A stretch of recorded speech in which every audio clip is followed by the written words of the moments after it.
Welcome to B Flow Sessions, the podcast where we help you find your flow on the water and in life. I'm your host, Brad Burden. Join me for conversations with the athletes, adventurers, and paddlers who are all seeking the flow. B Flow Sessions is proudly sponsored by Pucon Kayak Retreat. Experience world-class whitewater, expert instruction, and the adventure of a lifetime in Pucon, Chile.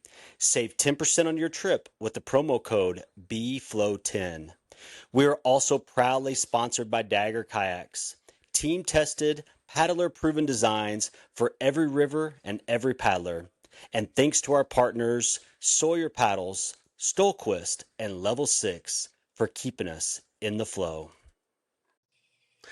Welcome to the next episode of B-Flow Sessions, and tonight I'm joined by an old friend, kind of a kindred spirit, because him and I competed against each other kind of in that same time in the late 90s, early 2000s, and we're both school teachers and finding our flow now as best that we can, and also we're both kayak instructors, but if anybody knows this guy from social media, you've seen him in a New York Knicks jersey.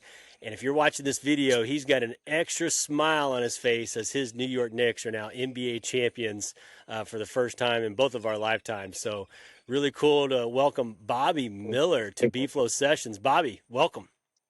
Yeah, thanks for having me. Super excited to be here. Yeah, so Bobby has maintained just being one of the top kayakers in the United States, and now teaches at a Kaleva Kayak School. Like I said, he's also a school teacher, but still really gets after it there in that Potomac area and throughout the eastern United States. And so again, really cool to have such a paddler who's made such a mark in the sport and had major impact on so many other paddlers, both through social media and in in-person instruction. So again, Bobby, so stoked to have you here on B-Flow Sessions. Yeah, for sure. Definitely excited. And definitely super stoked about the Knicks finally getting that championship, because I've been a fan for 30 plus years, and I've definitely suffered some heartbreaks in that regard, watching them and cheering for the Knicks. They've been close. Yeah, it's one thing to be a fan, but to rock that Knicks jersey on the water like you do, I mean, it's kind of your calling card. Yeah, that I lucked into that jersey. So I've been wearing a basketball jersey when I've kayaked for probably 25 years or more. Yeah, I And remember. Yeah. yeah, and so I think I was wearing maybe Damian Lillard at the time. And there's a family in the DC area that has a white elephant party every year. And it's always like gag gifts. And like one year I brought home a giant bunny head. And actually, I still have the bunny head. I need to recreate that Luke Hopkins famous Yeah. spout. Right. I definitely need to do that. I've been talking about that since I got the bunny head. But at any rate, one of the parties, I asked someone, "Hey, what gift did you get?" And this lady was like, "Well, I got these stupid basketball jerseys. Like I hid them behind the couch." And I was like, I wear basketball jerseys. And she's like, "Oh, yeah, they're behind the couch if you want them." And so I went over there and Nice. I pulled it. Like I was expecting like have some junky kids jersey or something. I pulled it out and it's Right. New York Knicks.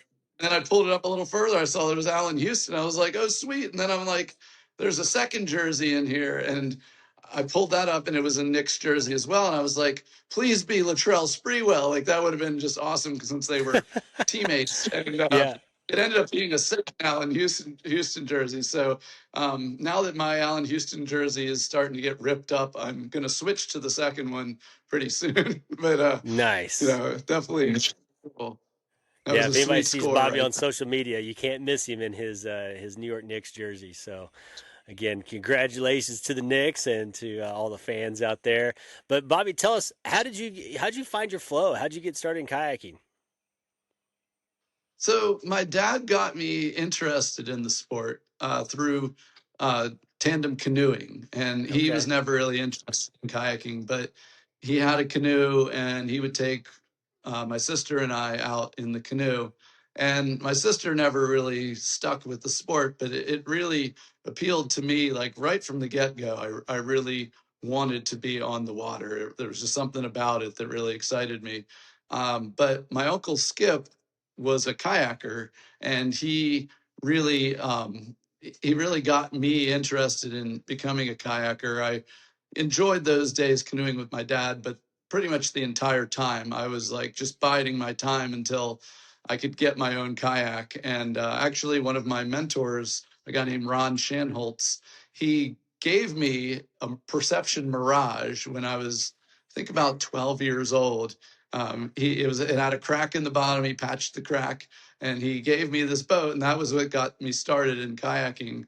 And then my uncle Skip, just he was always like, well, he's still around. He's still actually a very good storyteller, but he always told all these wild stories of running the New River and the Lower Gauley, and there's a section of the North Branch of the Potomac called Kitzmiller section that's a pretty fun class 3-4 run. But his stories used large amounts of hyperbole, and it just was death-defying feats and 15-foot waves and slots between house-sized boulders that were barely wide enough for a boat to fit through. And I was just always like amazed at these stories. And so I always wanted to chase adventure like my Uncle Skip did.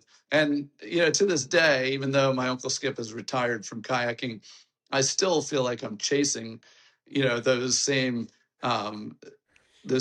like goals and those same crazy runs that he was always doing and always sharing stories about. So definitely, he was the guy who really got me super interested in the sport.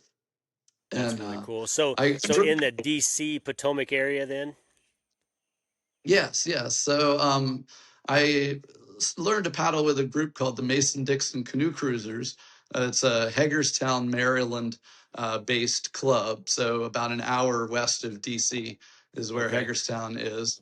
And their home run would be the Shenandoah Staircase. And the Potomac and the Shenandoah, they meet at Harper's Ferry. And that's actually where I live, is Harper's Ferry. And Okay. those those the Potomac has a section called the Needles, and then the Shenandoah has a staircase, and those two sections are still two of my favorite sections to go down. Not just class two, unless the water's high, but like there's lots of surfing, lots of fun moves to do, and it's something I can also do with my family now. In fact, on my birthday, my daughter and one of her friends and I went down the Shenandoah River and had a nice afternoon. My wife likes to go paddling too, and so sometimes she'll join us as well. So definitely, it's fun having those rivers so accessible. And Very yeah, and there's some good squirt eddies too. So like, if I really want to just get out for an hour or two, I can go to the final rapids called Whitehorse, and there's some really good squirting in that area, and so I can go out and do some tailies and spin around and have a good time for an hour or two. And the attaining's really good as well. So it's a perfect place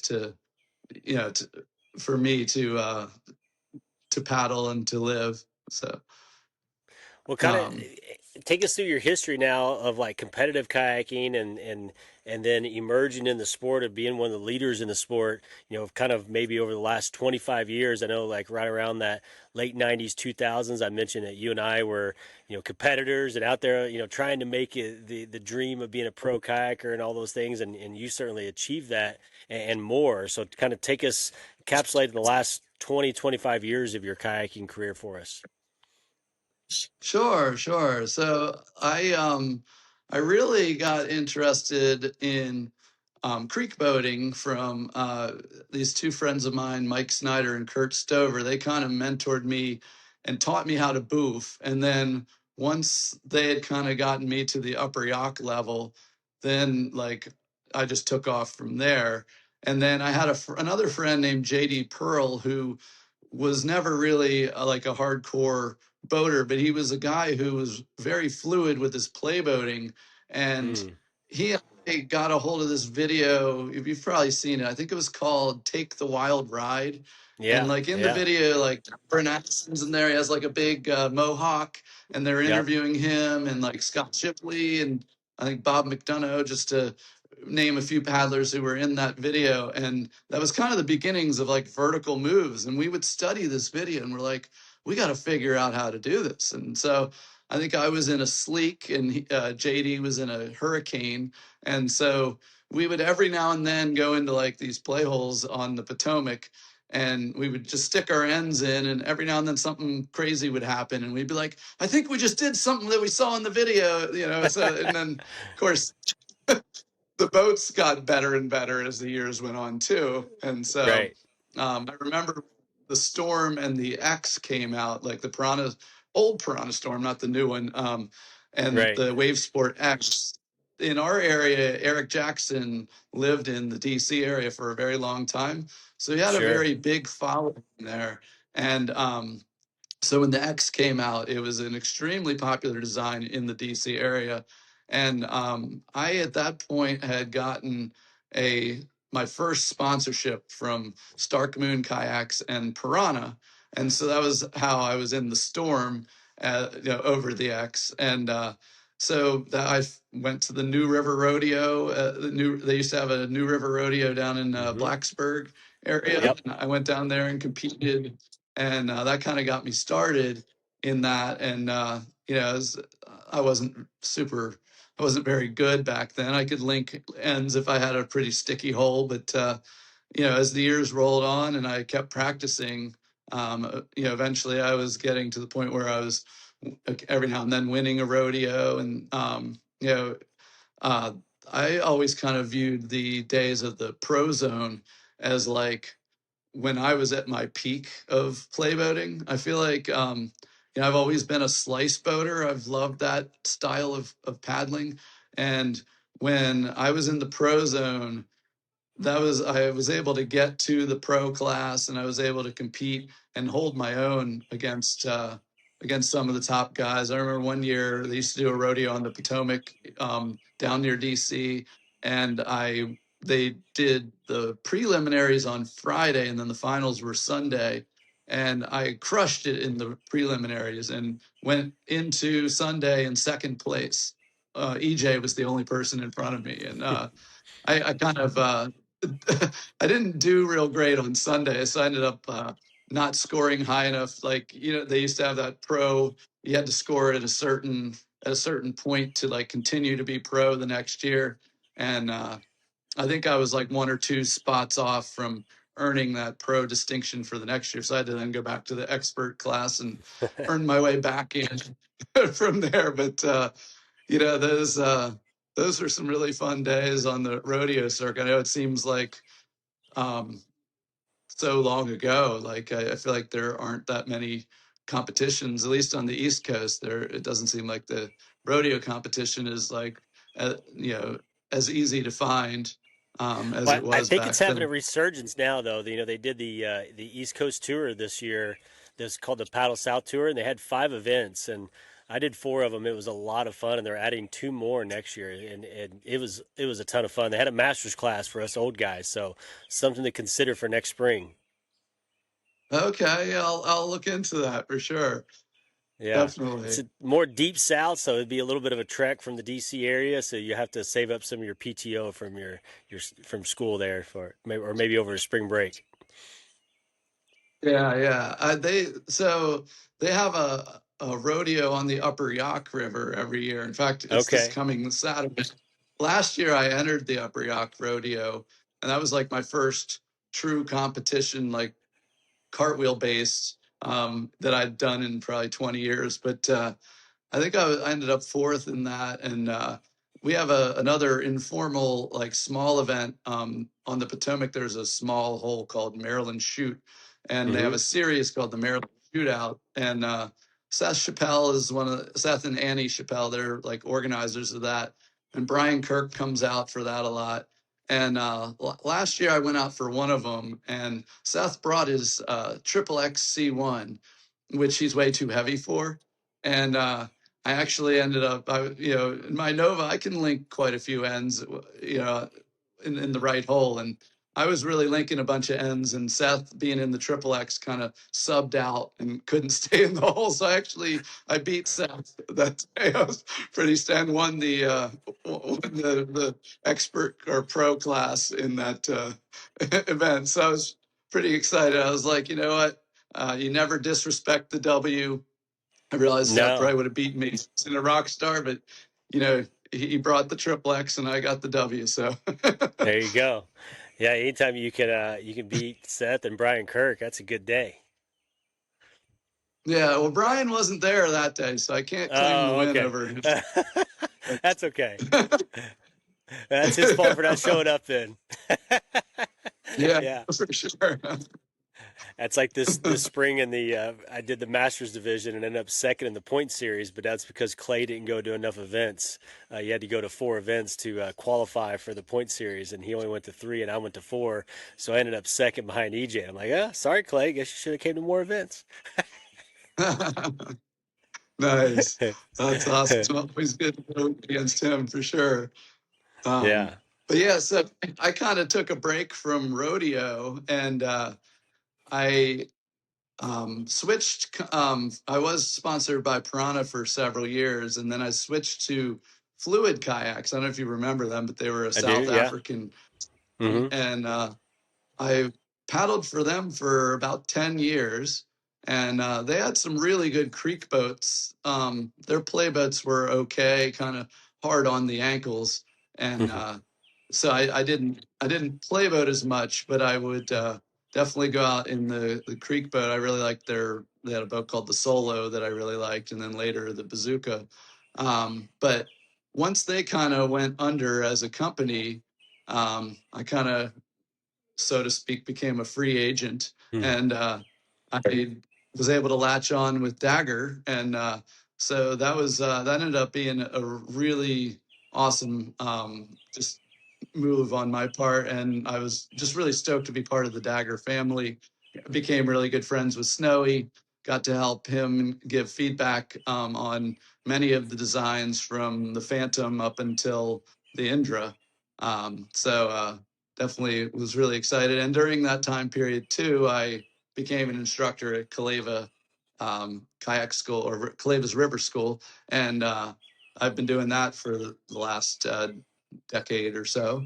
And that's been super fun. They're an awesome company to work for because they've been very good about giving me the creativity to like create my own programs.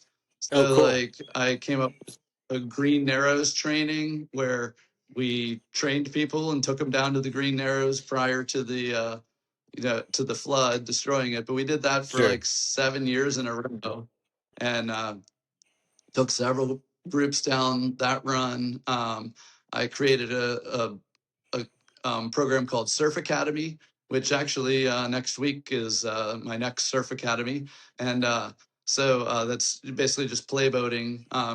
I usually generally do that from my Nova, still kind of basing my instruction off of cartwheeling more so than looping, but Yeah. Love it. like last year I had the Helectron last year, so I would mix it up between the Nova and the Helectron and try to provide some looping instruction as well.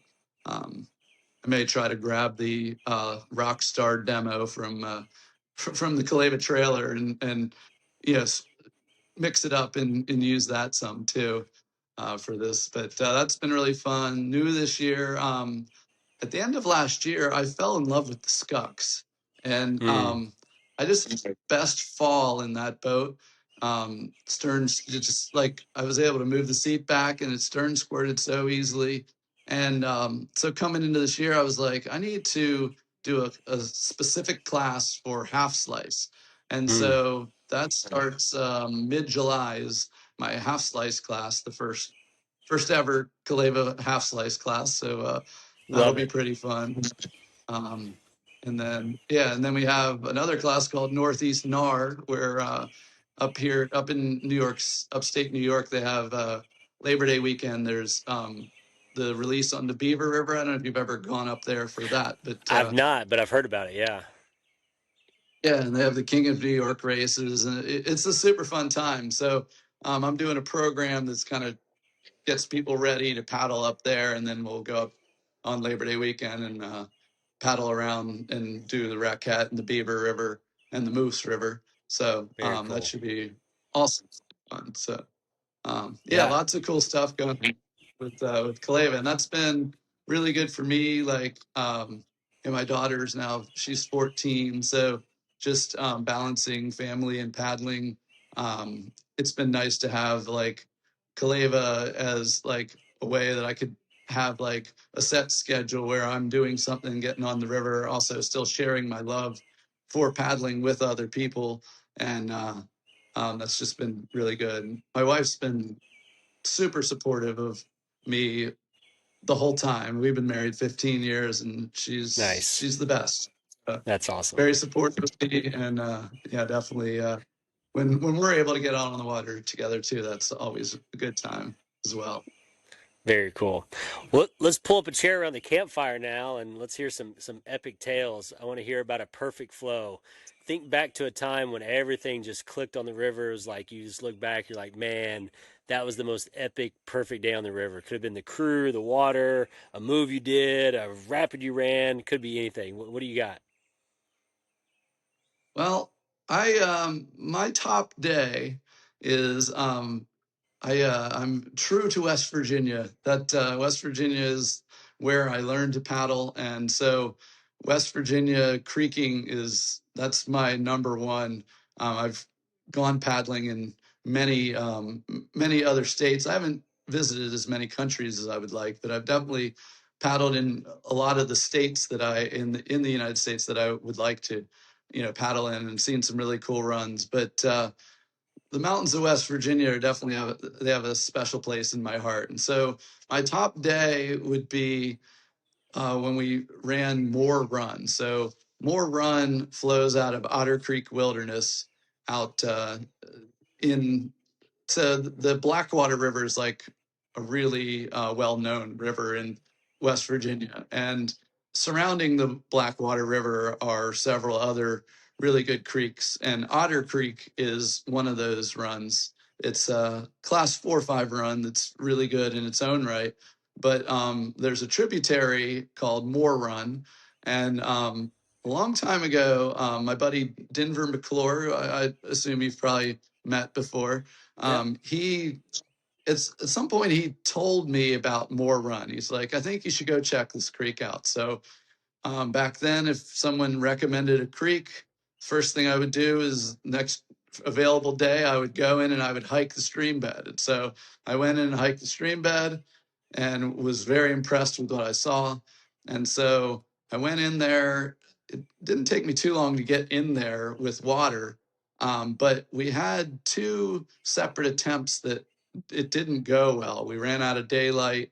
The first time we we made it down most of the run, but it flows into Otter, and then you've probably got 8 miles of Otter left, 7 or 8 miles of Otter left. So we ran out of daylight a little before we would have reached Otter Creek. So we had 7 to 8 miles of hiking to do in the dark to get to our cars.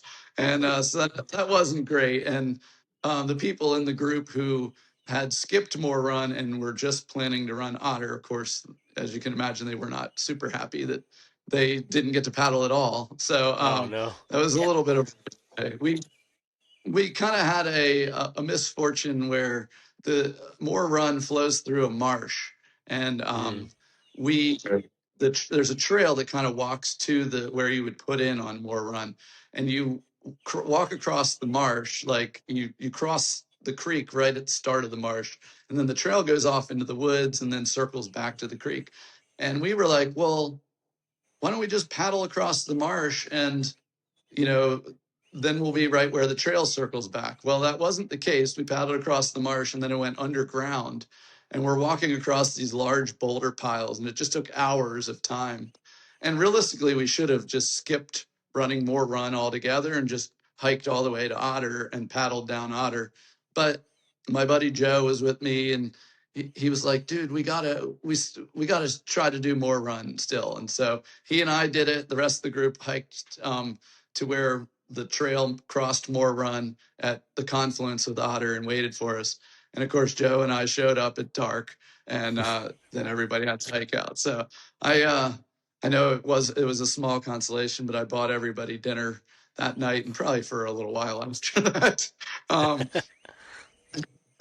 I went back later on, maybe a year later. I don't know the exact time frame, but and my buddy, I was with my buddy Steve Graybill, and he ended up, we ran out of daylight again. So we had a really good level in the creek, but we had a third paddler with us who pinned early in like the easy section, and it took us a long time to drag the boat out. And then that paddler decided that she was going to walk back to her car. So Steve and I continued, but it was a futile attempt because we knew we were going to run out of light at some point, and we were at the point where it was getting dark, and Steve said, I'm going to run one more drop. And I said, I think it's too dark for me.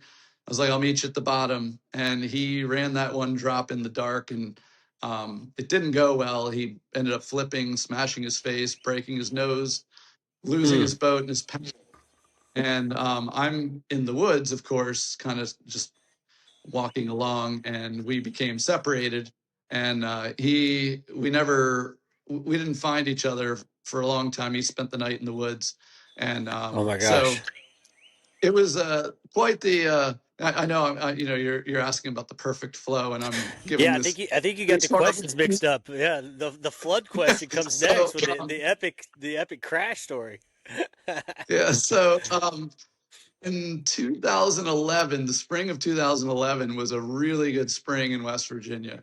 It just rained every weekend, and every weekend it was like, what are we going to do? What are we going to do? And so after several good trips on other creeks, I was like, all right, we need to target more run again. And so Steve came back in with me, and we had Seth Chappelle and Matt Sloan as well, and Jeff Calhoun came with us. And so we went back in there.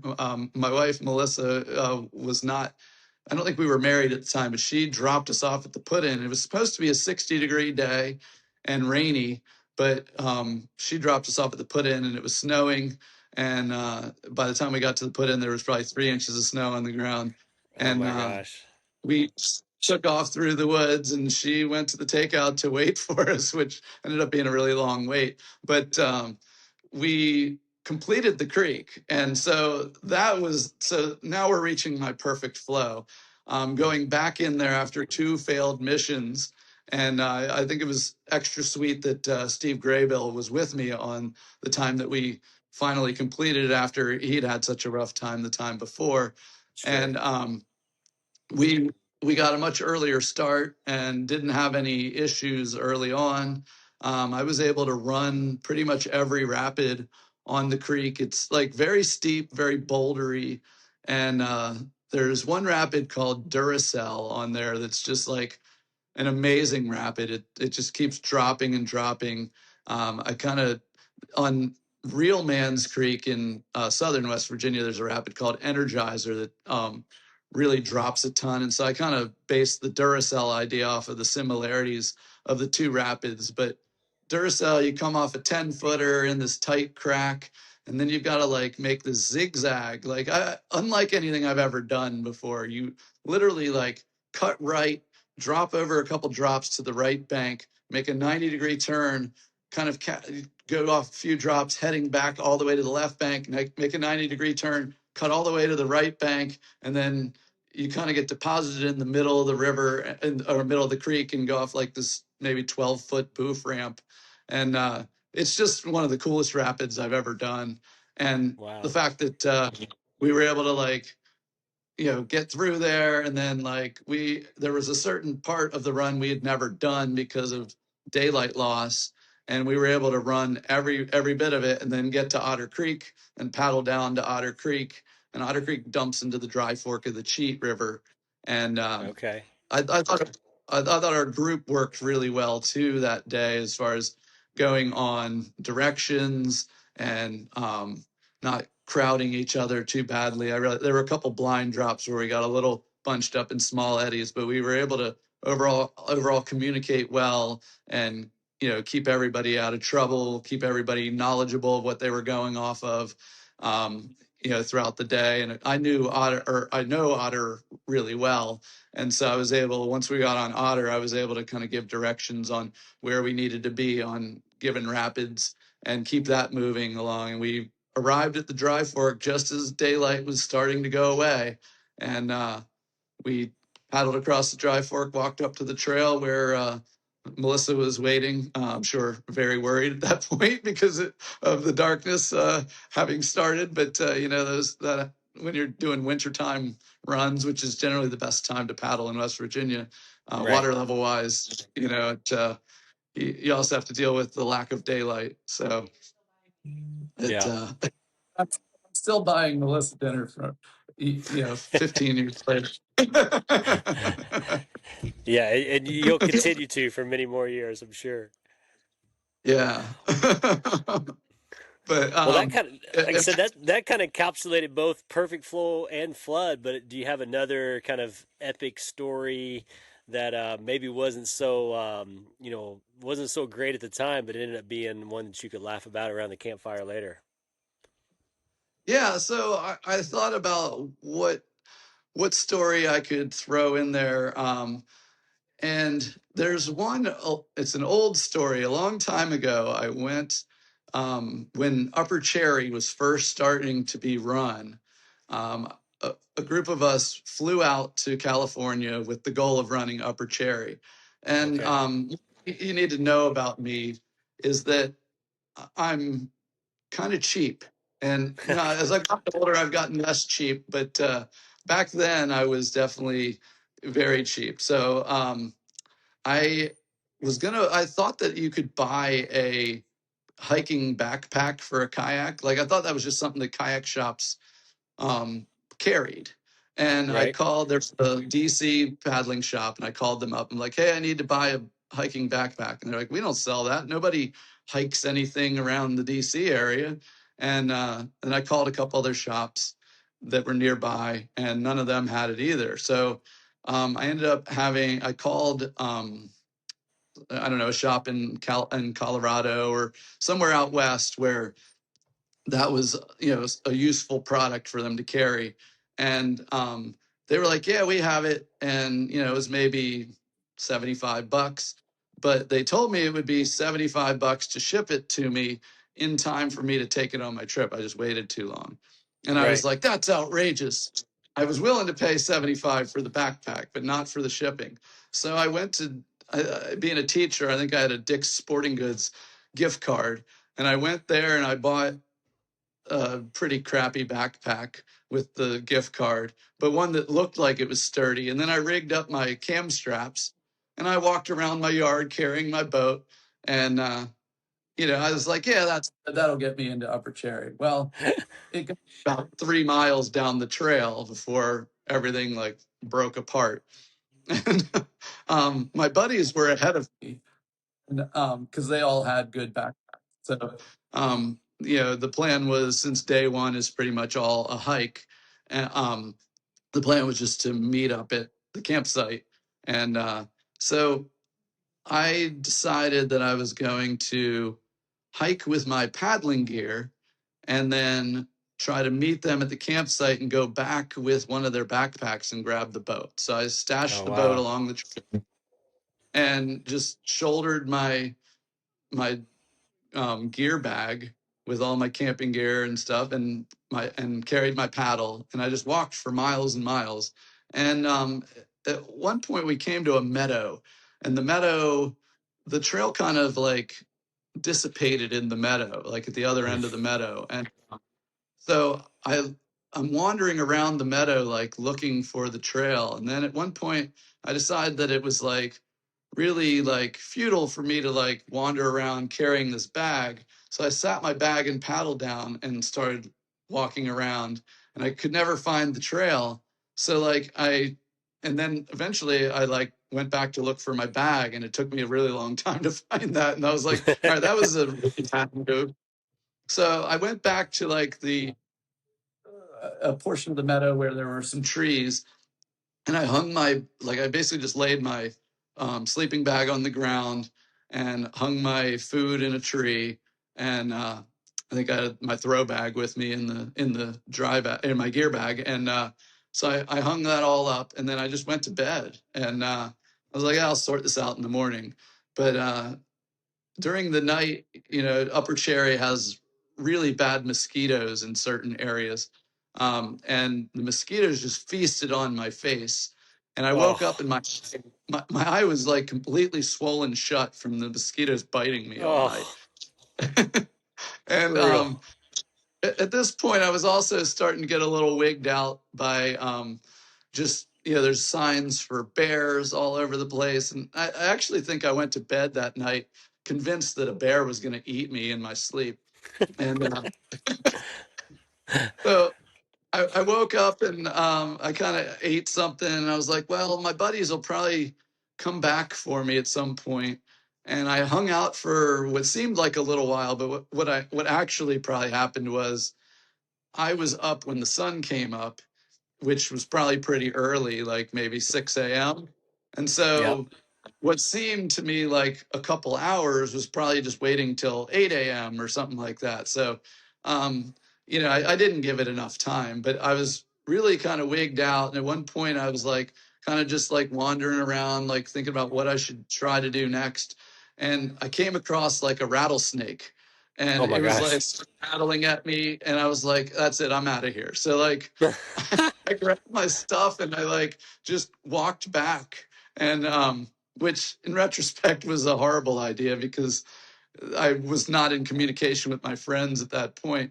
And so I walked back and I made it to the end of it took me a long time, but I made it to the end of to the trailhead. And then there was an older couple there, and they took me to the campground in Cherry Lake, and paid for my campsite for like 2 nights. And so I had a campsite, and I was like, well, I'll just wait until my buddies come down Upper Cherry, and then I'll link up with them later. And unfortunately, what had happened was my buddies did go down Upper Cherry, but one of them felt obligated to make sure I was alive. And so he skipped Upper Cherry and walked all the way back to find me. And that's something I kind of I feel bad for, like that it turned out that way, um, for sure. But definitely a lot of people that I've told this story to have found it very amusing. I really totally just blew that one. That was one of my all-time fails with just being a kayaker or someone who was going to attempt like an expedition of that magnitude. I was just totally unprepared for that. I went back the next year with some of the same people from that crew with a real backpack and completed Upper Cherry. So I have gone down that run before, but definitely. So there's a theme here of both of these stories of like redemption of getting back the run that you got skunked on. Yeah, So for sure. so persistence is one of your fortes. I'm picking up. Yeah, for sure. That's epic. Well, I'm glad you got to get back out there and bag that. I mean, that's kind of one of the crown jewels for a lot of people, for a lot of class 5 boaters, is to be able to get out there. So I've never paddled in California, so that's awesome that you got to do that. Yeah, that was a phenomenal run. And if I was to put something at near the top of the list of things to do again, certainly Upper Cherry is way up there. That river is something else. There's a lot of high quality rapids in that section. Let's eddy out and take a quick break. Do you need a break from the cold of a North American winter? Then let's head south to the best whitewater on earth at Pucon Kayak Retreat. Email me at bflowkayak@gmail.com to learn more about how you can take the ultimate paddling adventure in the heart of Chile. Now let's peel out and head downstream. Sure. Well, let's shift gears now to some flow advice. You're a kayak instructor, so this is a perfect person to ask. I want you to think about, you've got a new paddler. So what's like the Bobby Miller like number one piece of advice you give a new kayaker? Yeah, so I am actually coming off of a class. Now, it's not for new kayakers, but at Kaleva, we teach a class called yacht training, and we basically are trying to get people ready for the upper yacht. So you have people coming in at they can come in at an intermediate level to sometimes people have already run the upper yacht and they just want to sharpen their skills before they run it again. But the one thing that I'll see that we worked on, especially this particular year, was just dialing in the roll. Yeah. And so I one thing for any level of paddling that I think as a beginner, especially if you can get to the point where you can roll your kayak and not worry that you're going to swim when you flip over, that's just going to open up the sport for you so much more. If you got to dump out your kayak, you might think twice about trying that next move or surfing that wave. And so getting that roll down is definitely a huge key. And we worked with several of our students in this program and got them to where their rolls were much stronger. Another thing, though, coming out of that was that keeping your paddle in the water. So a lot of times people will take a few strokes and then they think they're done. But yes, holding the paddle up. Definitely, the more time your paddle is moving in a meaningful way, the more stable you're going to become, the more your boat's going to go the direction you want it to go, the more success you're going to have running a rapid and then exiting the rapid. And so that's definitely something we really impressed upon our students in the upper yacht training class, for sure, was just to keep the paddle moving. Definitely that's something. And just as a general rule of thumb, I think for just longevity in the sport, I feel like, and just going along with those same concepts I just talked about, I feel like at some point everyone should play boat, whether it's like full on, trying to cartwheel or loop or just side surfing a hole. But just playing in waves and holes, you're going to practice your roll a lot.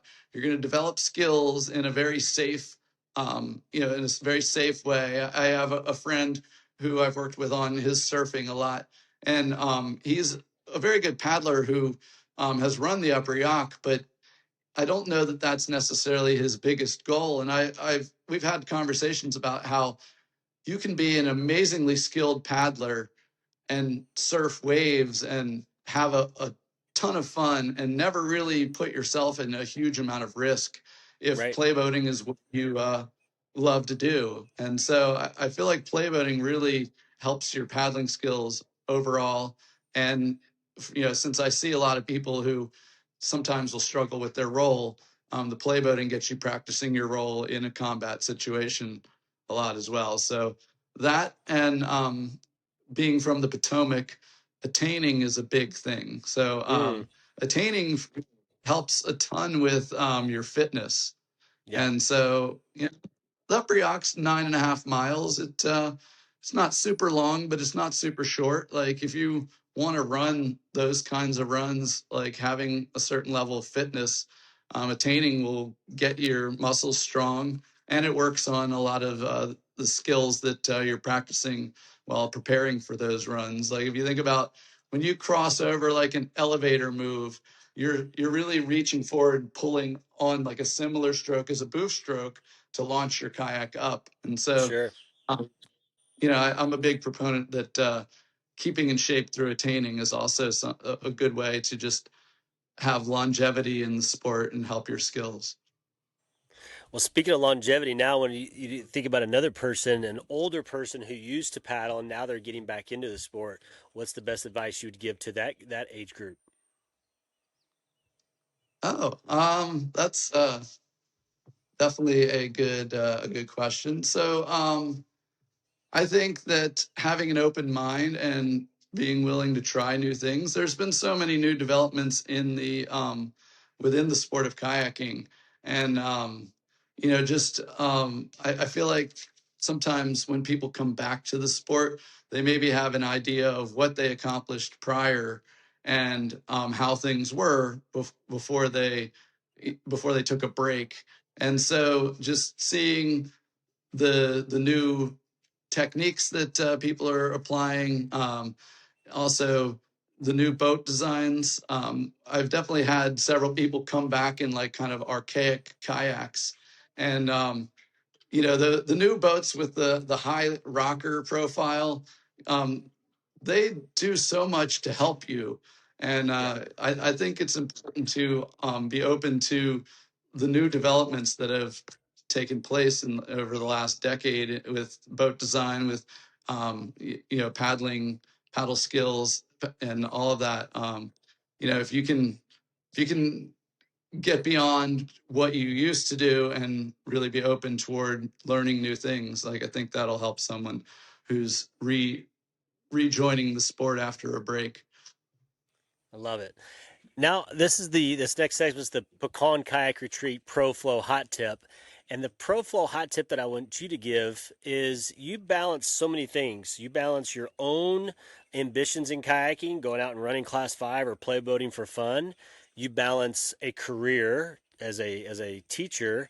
You balance working in kayaking through Kaleva, and you balance family time. So a lot of people, maybe they give up the sport because they think that they don't have time or things like that. So the Bobby Miller Pro Flow hot tip for balancing all those things that you got going on in your life and still finding time to paddle for fun?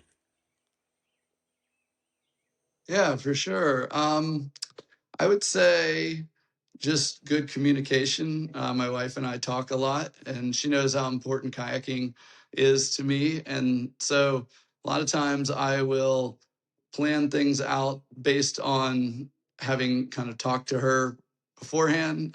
With my Kaleva instruction, I'm able to like kind of schedule that, and then she'll say, "All right, well, what days are you teaching kayaking this week?" And so that's kind of become part of our routine that I will have a couple days that I'm instructing each week, or on most weeks at least, and not loading up my schedule too much also helps with that. I feel like if I am putting too much time on the water and not enough time with my family, that also can not be as not be as good as.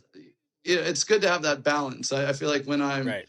when everything's balanced well, and we're all happy at home, and able to everything's going well there, that if I'm able to work my schedule to where I'm able to have like a good balance, then everything kind of just seems to be at a happy medium, and Right.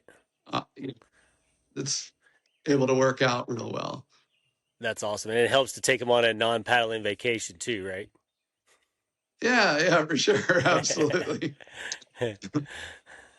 Well, Bobby, you and I ran some rapids together back in the day. Would you like to run some more rapids with me now? Absolutely. That would be super fun. All right. Well, this is the rapid fire section. So I'm going to throw some topics in kayaking to you, and you got to rapid fire give me your Mount Rushmore of these topics. Okay. And then at the end, we're going to run a big rapid blind. All right. So the first topic is kayak designs of all time. So I love the Prozone. The Prozone was like one of the greatest boats that I've ever paddled. And I'm hesitant to paddle it again because I'm worried that it might not meet my previous expectations from the 1990s. But in my memory, that is like the greatest slice design ever created. Um, Creek-wise, I'm actually really loving the Stoke. That's been my new creek boat this year. And that is probably the best creek boat I've ever paddled. And I even helped Snowy with the design of the code. So that kind of has like a spot in my heart. But I think I like the Stoke a little better as a creek Okay. boat. Awesome. Um, Any others to put on Mount Rushmore there? I mentioned the Scucks earlier as being like a really great half slice. I've been kind of torn between the Antics 3 and the Scucks. I actually own an Antics 3. That's my half slice. But they both, if I could take the good points of both of those boats and combine them into one, that would be like the perfect half slice. There's definitely some things like the Antics 3 is easier to roll. It's easier to do rotational moves like kick flips, or I've been working on this move that I call it the swirly, but it probably has another name. You're basically do a downriver cobra flip off of a wave. It's been something I've been like working on since last fall, and the Antics 3 being easy to rotate around has made me more proficient with that move, whereas the Scucks being a little wider was it was a little harder to pull that around. The Scucks bow has a lot of volume, whereas the Antics 3 has less volume, and you can get that under for vertical moves. But the Scucks is my number one half slice for stern squirting. It just like slices through the water like nobody's business. It is so much fun to stern squirt in that boat. So Yeah. both That's a good. Jackson and Watkins did a good job with those designs. Sure. States in the United States to paddle in. Oh, well, I'm going to have to put West Virginia as number one. There's just so much good creeking in West Virginia. It's definitely an awesome place that you can access everything from roads, whereas like, California has all those epic multi-day runs. But if you're looking to just do a day trip or, something hard for a few hours, West Virginia definitely has some really challenging runs for that. And West Virginia's just kind of always been near and dear to my heart. But I definitely love Colorado. I did Big Timber in Montana a few years ago, and that might be one of the best runs I've ever done. I loved Big Timber. And then, like I said, California is pretty awesome as well. North Carolina, there's so much good stuff in the Southeast as well. So a lot of great kayaking. It's hard to choose. Well, that's why I ask the hard hitting questions here on B-Flow Sessions. I don't let my guest off with softballs, man. What about kayakers of all time? Kayakers of all time. So growing up, I really looked up to EJ and Corin. Sure. They had kind of the battle going. I'm sure you remember where they were like really competitive with their not only their freestyle competitions but their boat designs. And so I grew up kind of really following what they were doing with their boat designs, and I still follow them to a degree, to this day. And I'm always intrigued by what they have to say with regard to kayaking. But then as I got older, I don't know if you remember the video Falling Down. Sure. In Falling Down, BJ Johnson and Clay Wright were like the stars of that video. And that video really just, it lit a fire inside me that I wanted to run those creeks and paddle like them. And I think that video did a lot for many people on the East Coast as far as like just really like making them want to become creek boaters. And the Micro 230 was like such an innovative design for its time, at least. And I had a Micro 230 and definitely wanted to be like BJ and Clay for the longest time.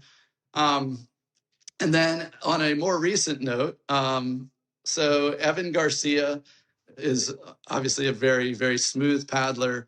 My personal connection with Evan Garcia was I flew out to Oregon and stay with my buddy Brian Dorr, and it was actually Melissa and I's. We did 2 honeymoons. It was our first honeymoon. The first honeymoon was a paddling honeymoon, and so while I was out there, I wanted to hit Saheli Falls, and I didn't really have a crew for it, and I didn't really know who would want to go over there. But I was like, well, this guy Evan Garcia that I follow on Instagram, he runs that waterfall. Maybe I'll shoot him a message. And so I sent him a message, and he wrote back, and he was like, yeah, we're going to Saheli Falls on Tuesday. You should meet us there. And I was just like floored that he was like, yeah, come join us, man. And so like I was able to go over there. Saheli Falls, if I was gonna do a multiple perfect flow day, that was probably up there with more run on perfect flow days, because I just ended up walking through like the whole process with Evan. I was just very impressed with how detailed he was with every like intricacy of the waterfall and every movement of his body. He had everything planned out, and he was like on the bank kind of walking through all of this, and just to sit there and be there with a waterfall master and kind of watch his thought process. I had been running class 5 drops and big drops for a long time, but nothing that big, and was still kind of figuring out the whole tuck, the Oregon tuck for trying to dive in off of waterfalls, and just kind of being there with him. He was so confident, and his confidence kind of alleviated some of my nervousness. And we both went in there and had a good run. We both had good runs off the falls. My wife stood there, I'm sure, shaking on the platform, taking our photos and video. And then Fred Norquist was there too. He ended up, after we had done it, him and Ryan Lucas were down at the bottom for safety. And once we had done it, Fred went up and he had a nice run of his own. And so, cool. I've always kind of really, looked up to Evan before and after that day. Sure. Another guy who I think doesn't get the credit he deserves, who's a really awesome paddler, is Jared Seiler. He's from my region, but he's a guy who, he's a few years younger than me. So we've crossed paths many times and have paddled together, but haven't paddled together consistently. But I remember when I was kind of in my mountain bike phase, as I was kind of taking a break from paddling. And when I got back into paddling after my mountain bike phase, Jared and his brother Graham and Dave Fusilli, those guys were, they're all Pennsylvania guys. They're all like guys that I knew, and they were hucking themselves off of all these big waterfalls. And I was like, man, I want to do that. Like it was like these guys that, they were little kids when I was, out there really charging. And I kind of took a break from charging, and then I got back in, and they inspired me to start charging again and get into the big waterfall game. So definitely Jared Seiler's another one who is at the top of my list. Very cool. All right, so we're going to run this rapid blind. So the way the blind rapid is, I'm going to give you the topic. You don't know what's going to come next, and you got to rank these things. So 1 would be number 1, 5th would be the 5th. So I'm going to throw out 5 things here. You got to rank them, but you don't know what's coming next. The topic is rivers of the Mid-Atlantic. Okay. All right. Number 1, the Upper Yaak. Where would you rank it 1 through 5? Blind. Oh, I'm going to go 3. Okay. The Great Falls of the Potomac. 4. Okay. The New River Gorge. 5. The Upper Golly. 1. And the Meadow. 2. All right. So Upper Golly, Meadow, Upper Yaak, Great Falls, and New River Gorge. In that order. Yes. Is that the order you would go with if it wasn't blind? I would probably flip-flop the Upper Yaak and Meadow. Okay. Yeah. Awesome. Pretty close. All right, so now we're to Final Flow. And in Final Flow, the river gods have come down and they said, Bobby, you've had a good run. But the bad news is this is the last time you get to put on a spray skirt. But the good news is you get to be on any river you want. You get to be in the prime of your kayaking career. And you get to be in any boat that you want. And you get to pick your crew. What do you got? Now, do I have to do a single run, or can I do a day that you could create off of? I mean, I've had other people try to manipulate this Final Flow, but hey, it's your Final Flow. I'll let you go however you want. Okay. So my perfect day. So I would be in a creek boat, and I would go back to the Micro as my boat of choice for the Final Flow day. My perfect day would begin on the Upper Blackwater, and it would be raining. So the Upper Blackwater would be a nice 400 CFS flow, but it's raining. When we get to the North Fork of the Blackwater has come in. We carry up, we run the North Fork, continue down the Lower Blackwater, and finish that. Head over to Dolly Sods, which normally, if it's raining and the North Fork's coming up, so is Red Creek. Do a quick run down Red Creek. And then we will finish the day by heading back over, since it's my last day, we would go back over to the Blackwater River, and I would get in my boat above Blackwater Falls, and I would paddle off Blackwater Falls, which at this, to my knowledge, has never been done. And if it has been done, it's been kept secret. The park kind of frowns upon the idea of that, but I know that it's been discussed by many paddlers as to its runability, and certainly I could see me someday going over it if I wouldn't get in trouble. But so I would end my final flow by going off of Blackwater Falls and finishing it that day. Now my crew, I would have crew from the beginning of my creeking all the way to the end. So I would start with Joe Stumpfell and Brian Dorr and Ben Dunham. They were there with me in my early days.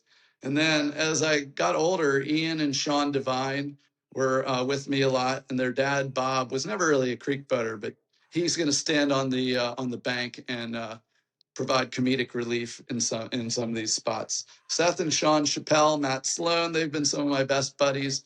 My good buddy Bob Knorr, rest in peace, he would definitely be there on that day. And then more recently, I have Tim Coonan and Keith Pendergrast. Tim Coonan was with me on the adventure to Big Timber. He's been a great guy to paddle with. Keith has done some Western trips with me as well. And then my Kaleva crew of Ollie Jones, Dustin Go, and Jesse Pulliam would round out my crew. And then Adam Reddick for more comedic relief. He's not at that level to run the Upper Blackwater, but he's just been a great friend that I went to high school with and connected with later as a paddler. So that would be my crew, and that would be my day. I love it. I love it. Well thought out, and you made sure. You got the big crew there. You got everybody. It's like, let's just charge it. Let's go.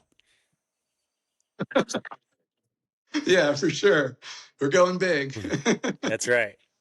Well, Bobby, this has been just my wife, a joy to have. She'll have dinner for us when we're all have finished. Dinner. Yeah, she's gonna be at the takeout. Like she actually just shouted that at me from the other rooms. Yeah, you got to make sure you mention the wife for sure. Well, I just want to say thanks once again for being on B-Flow Sessions. This was a lot of fun having you on. I hope you enjoyed it, and we got to get on the water together sometime soon. Yeah, absolutely. Let's definitely make that happen. Yeah. Well, thanks again for being on B-Flow. Thanks for joining me on another episode of B-Flow Sessions. If you enjoyed today's session, please subscribe, leave a rating and a review, and share the episode with your paddling crew. It helps the show and the paddling community grow. Don't forget to check out our sponsor, Pucon Kayak Retreat, and save 10% on your trip to Chile with promo code BFLOW10. And thanks again to Dagger Kayaks, plus our partners Sawyer Paddles, Stohlquist, and Level 6 for making this podcast possible. You can also follow B-Flow Sessions on YouTube, Instagram, and Facebook for instructional videos, behind-the-scenes content, and more conversations from the whitewater world. Until next time, keep paddling and finding your flow.